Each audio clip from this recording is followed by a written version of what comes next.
Brazil's economy is shrinking. Manufacturers there are the first to be hit by the slowdown. Industrial output is falling.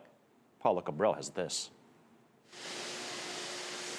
This factory in São Paulo began 2014 at full steam, with about 200 employees working shifts to make enough parts for Brazil's automakers. At the time, they were breaking sales records. Since then, the market has slowed down and auto parts have piled up. Almost 2 years on, less than half the workers are still here. More will likely be laid off soon. Business was wonderful until 2013. Then in 2014, we began to feel the first signs of a crisis coming, and by the end of the first half, it was already here. Now, 2015 has been chaos. Our output has dropped this year by about 60%. Automakers were among the worst hit by the crisis, especially after the government cut tax incentives for car buyers.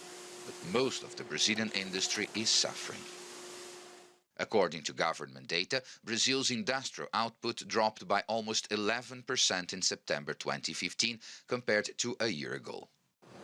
Brazil's industry struggles are not new. Even while the country was growing, for the better part of last decade, manufacturers were suffering with low workforce productivity, serious deficiencies in the country's infrastructure, and fierce competition from imported products. Taxes, labor laws, bureaucracy, weight of the government, all of these are hurdles. So the numbers show that the industry GDP vis-a-vis Brazil whole GDP was around 25% of GDP like 20 years ago. Now we are maybe below 10%.